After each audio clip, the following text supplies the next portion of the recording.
தமிழ்நாடு முழுக்க இதை பரவலாக பார்க்க முடியும்.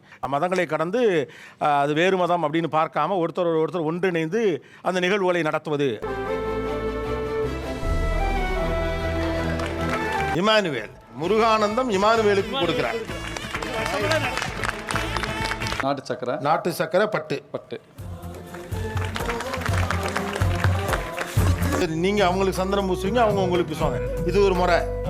ஓகே. பட் இது எப்படி நடக்குது? இதுக்குள்ள இருக்கக்கூடிய நுட்பம் என்ன? இது பின்னால் கூடிய ட்ரெடிஷன் என்ன? எப்படி இந்த ஒரு ஹார்மனி பில்ட் ஆச்சு?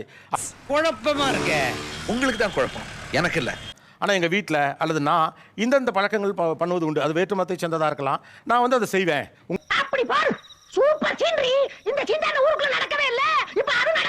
சின்ன குழந்தைங்களுக்கு அடிக்கடி உடம்பு சரியில்லாமல் போச்சுன்னா மசூதிக்கு போய் ஊதுறது, அது வந்து மோஸ்ட் ஆஃப் த தமிழ் ஃபேமிலிஸில் நடக்கிறது. ஸோ அது எங்கள் ஃபேமிலிலையும் இருக்குது.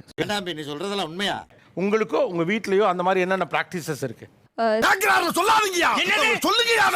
இந்த கிறிஸ்மஸ் டைம்லலாம் ஊருக்கு போவோம். அப்போ வந்து திருச்சியில் ஆரோக்கியநாதர் அப்படிங்கிற ஒரு அவங்களோட சர்ச் இருக்கு. திருச்சியில் ஆமாம். எங்கேயோ போயிட்ட போய் நாங்கள் கேண்டில் ஏற்றிட்டு அங்கே கொஞ்சம் நீல் டவுன் பண்ணி ப்ரே பண்ணிட்டு ஃபுல்லாக ஒரு ½ ஹவர் கிட்ட நல்லா ப்ரே பண்ணிட்டு தான் வருவோம். ஆண்டவராய் இயேசு கிறிஸ்துவே உன் நாமத்தினால ஜெபிக்கின்றோம். கோயிலுக்கு போகிறது, சர்ச்சுக்கு போகிறது, இது எல்லாமே வந்து நான் வந்து நார்மலாகவே கடைபிடிப்பேன். ஆயிரம் அதிசயம் அமைந்தது பாபா ஜாதகம். சார், நான் வந்து முஸ்லிம் மதத்தை சார்ந்த பொண்ணு தான். பக்கத்தில் ஒரு மசூதி இருக்கும். எங்கள் அம்மா பார்த்தீங்கன்னா அங்கே கூட்டின்னு போனால் அங்கே ஒருத்தர் தொழுதுட்டு வந்துட்டு அவர் ஊதுவார். எங்கள் அம்மா என்ன பண்ணுவாங்கன்னா, மற்ற சாமிங்கன்னா அப்படியே ஆரத்தி காட்டும்போது ஆனால் எங்கள் வீட்டில் வந்து இயேசுநாதர் படம் இருக்கும். ஆனா அவன் எங்க வச்சிருந்தா மறந்து போச்சு. நீங்க பாத்தீங்களா? அவரும் ஒரு சாமி, நம்ம எப்படி கும்பிடுமோ அதே மாதிரி கும்பிட்டு வேண்டியது தான்.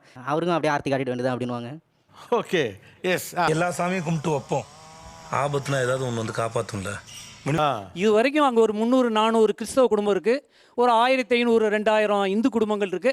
அப்படிங்களா? ரொம்ப சந்தோஷம். பார்த்தீங்கன்னா இந்து, முஸ்லீம், கிறிஸ்டின் எல்லோருமே சேர்ந்து பழக்க வழக்கங்களே ஒன்றிணைந்து கொண்டாடக்கூடிய விழாக்கள் அதிகமாக நடக்குது. பெரிய விஷயம். சவேரியார் சப்பரம் வர்றதுக்கு முழுக்க பார்த்தீங்கன்னா எங்கள் இந்து தெருவில் தான் அவங்களுக்கு முழு ஆதரவும். அவர் மாலையே அவர் நிரம்பி போயிடும். தெய்வமே நம்ம சேனலுக்கு புதுசா வந்தவங்க சப்ஸ்கிரைப் பண்ணி வச்சுக்கோங்க. அண்ணாக்கள் வாழுமிடம் காடு இந்த வீடியோக்கு ஒரு லைக் போடு.